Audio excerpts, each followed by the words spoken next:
Assalamualaikum warahmatullahi wabarakatuh.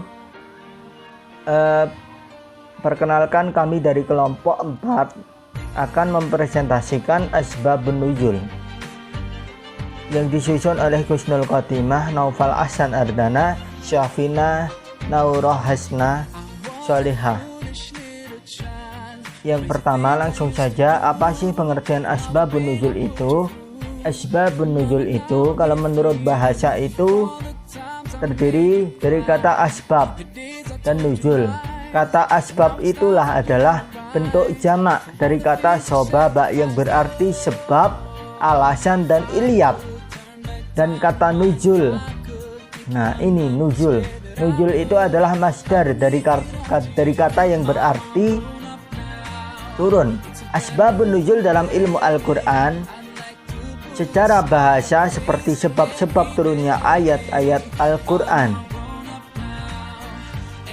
Selanjutnya ada macam-macam ashabul nuzul. Asbabul nuzul. Yang pertama ada ta'adud al-asbab wa al-najil wahid. Contohnya terdapat di dalam surah Al-Ikhlas ayat 1 sampai 4. Pasti teman-teman semua sudah hafal ya. Sudah hafal surah Al-Ikhlas ayat 1 sampai 4. Silahkan dibuka sendiri. Yang berbunyi, A'udzubillahi minasyaitonirrajim. Bismillahirrahmanirrahim. Qul huwallahu ahad, Allahus samad, lam yalid wa lam yulad wa lam yakul lahu kufuwan ahad. Contoh yang kedua terdapat di dalam surah Ad-Dukhan ayat 10. Yang kedua yang selanjutnya terdapat dalam surah Ad-Dukhan ayat 15.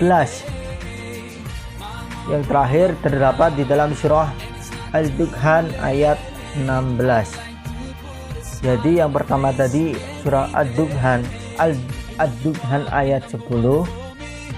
Yang kedua Ad-Dukhan ayat 15. Yang terakhir Ad-Dukhan ayat 16. Seperti itu.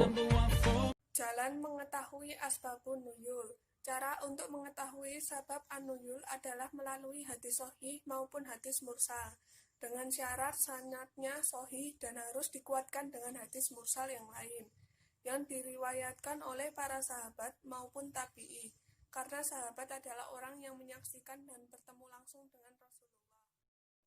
Fungsi asbabun nuzul. Menurut Al-Suyuti, mengetahui asbabun nuzul memperjelas pemahaman tentang proses penetapan hukum. B. Sangat berguna dalam pengkhususan hukum. C. Dapat dijadikan pegangan dalam menolak adanya hazard. Keempat, bahwa ayat Al-Quran turun secara berangsur-angsur yang sebagian diantaranya merupakan jawaban atas pertanyaan sahabat atau hinaan kaum kafir atau permasalahan sosial masyarakat yang berkembang, sehingga dapat memahami ayat bersangkutan harus dengan melihat asbabun nuzul ayat yang bersangkutan. Yang kelima, menurut Al-Wahidi, sebagaimana dikutip Al-Suyuti, bahwa tidaklah mungkin dalam menafsirkan suatu ayat yang memiliki asbabun nuzul tanpa dibarengi pengetahuan asbabun nuzul ayat yang bersangkutan.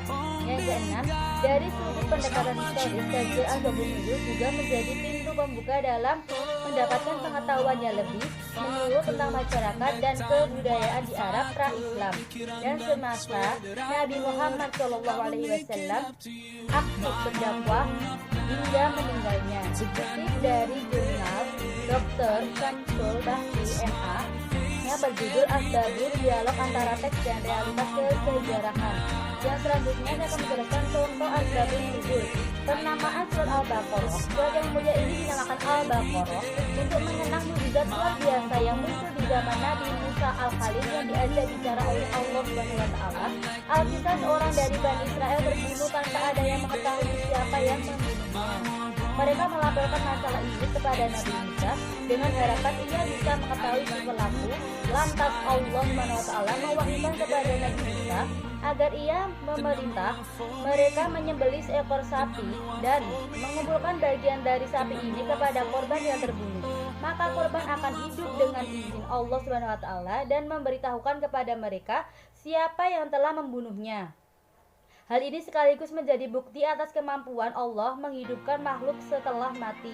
Dikutip dari buku Asbabun Nuzul penulis Syekh Mahmud Al-Misri, penerbit Zamzam. Sekian dari kelompok kami, kurang lebihnya kami mohon maaf.